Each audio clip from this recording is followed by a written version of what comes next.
அனைவருக்கும் வணக்கம். மோகன்குமார், தமிழ்நாடு முன்னேற்ற கழகத்தினுடைய நிறுவன தலைவர். என்னுடைய தமிழ் நெஞ்சங்களுக்கு பாச மலர்களுக்கு நான் இந்த வீடியோவை அனுப்பி வைக்கிறேன். எல்லோரும் ஷேர் பண்ண வேண்டும். ஒருவருக்கொருவர் நீங்கள் ஒத்துழைப்பு ஆதரவு தர வேண்டும். யாருக்கு எதிராகவோ யாரையும் பழிவாங்கும் நோக்கத்திலோ அல்ல இந்த வீடியோகள் நாம் போட்டு வருகிறோம். மக்கள் பிரச்சனைகளை அரசுக்கும் அதிகாரிகளுடைய கவனத்துக்கும் கொண்டு செல்கிறோம். அதுதான் என்னுடைய கடமை. அதான் செய்து கொண்டிருக்கிறோம். இன்றைக்கு அப்படி தான் செய்து வருகிறோம். ஆகையால் யாரும் என் மேல் கோபம் கொள்ள வேண்டாம், அவதூறு பேச வேண்டாம். மக்களின் நிலைமை என்ன என்பதை தெரிந்து அதன்படி காரியங்கள் அதிகாரிகளும் அரசும் செய்ய வேண்டும். அதுக்கு தான் என்னுடைய ஓட்டமும் என்னுடைய குரலும் என்னுடைய பணிவிடை. தமிழ்நாடு முன்னேற்ற கழகம் மக்களுக்காக குரல் கொடுக்கக்கூடிய ஒரு கழகம்.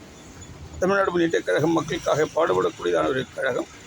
ஆகையால் என்னுடைய பாசத்துக்குரிய மாண்புமிகு முதலமைச்சருக்கு, என்னுடைய பாசத்துக்குரியதான மாவட்ட ஆட்சித்தலைவருக்கு, என்னுடைய பாசத்துக்குரியதான உள்துறை நகர ஆணையருக்கு, பாசத்துக்குரியதான சேர்மான் ஆஷா தம்பி அண்ணன் அவர்களுக்கு, மற்றும் எஸ்ஐ சம்பந்தப்பட்ட கவுன்சிலர்கள் எல்லோரும் உற்று கவனிக்க வேண்டும். நீங்கள் ஆக ஏன்னு கேட்டால், மார்த்தாண்டம் சந்தை இடிக்கப்பட்டு ஏறக்குறைய ஒரு வருட காலமாக பணி அந்த வேலைகளை இழுத்து போய்கொண்டிருக்கிறது. அந்த வேலையை இப்படி போகுமானால் எப்படி 5 வருஷம் காலம் கொண்டு தான் முடியும் போல தெரிகிறது. நீங்கள் அது உற்று கவனிக்க, இது உண்ணாமத்த கோரிக்கை, இது உற்று கவனிக்க வேண்டும். அந்த கான்ட்ராக்ட் எடுக்கக்கூடிய அந்த கான்ட்ராக்டரிடம் பணியாளர்களை நிறைய வச்சு சீக்கிரம் அந்த வேலைகளை முடிக்கிறதுக்கு நடவடிக்கை எடுக்க வேண்டும். இரண்டாவது, மார்த்தாண்டத்தில் அமைக்கப்பட்டிருக்க குப்பை கிடங்கு, அது சுகாதார கேடு மக்களுக்கு உண்டாகிறது. வியாபாரிகளுக்கு, பொதுமக்களுக்கு நல்ல தெருவு, அதாவது நூற்றுக்கணக்கான குடும்பம் வாழக்கூடிய மீனவ சகோதரர்கள் அந்த தெருவில் வாழ்கிறது. அவர்களுக்கு சுகாதார கேடு உண்டாகிறது. பட்ட தொற்று நோய்கள் பரவி கொண்டிருக்கிறது.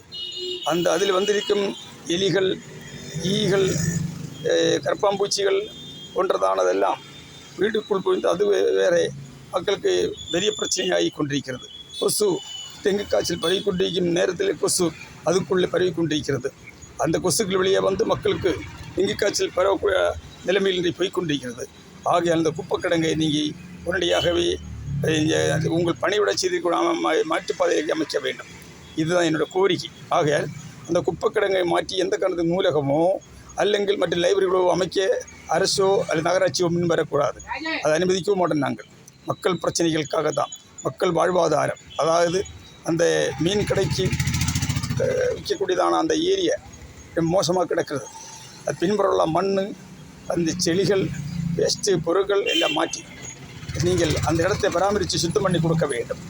இந்த குப்பைக்கிடங்கை மாற்றி அமைக்க வேண்டும். அமைச்சு சாலையில் இன்றைக்கு சிறு குறு அந்த சின்ன வியாபாரிகளை நீங்கள் மாற்றி அதுக்குள்ளே கொண்டு அமர்த்த வேண்டும். அவங்க குடும்ப வாழ்வு அவங்க பாதிக்கக்கூடாது.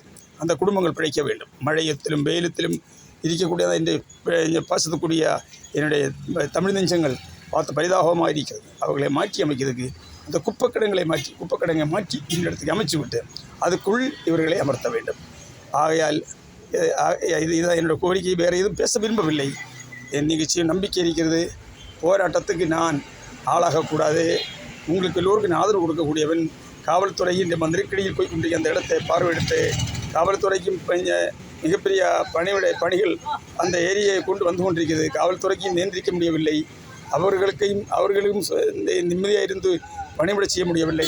அப்படிப்பட்ட காரணங்கள் நெருக்கடியான சாலை, போக்குவரத்து, வியாபாரம் மற்ற எல்லாம் கொண்டும் பள்ளி பிள்ளைகள் போகக்கூடிய டூ வீலர் எல்லாம் கொண்டு நெருக்கடியான சாலை. அந்த சாலை காலச்சந்தை செல்லக்கூடிய சாலையில் அமர்ந்திருக்கிற சின்ன வியாபாரிகளை குப்பைக்கிடங்கு எடுத்து மாற்றி அதுக்குள் நீங்கள் அமைக்க வேண்டும். இது எங்களோட கோரிக்கை. செய்யும் நம்பிக்கையோட பேட்டி முடிக்கிறேன். நன்றி, வணக்கம். மோகன்குமார், தமிழ்நாடு முன்னேற்ற கழக நிறுவன தலைவர்.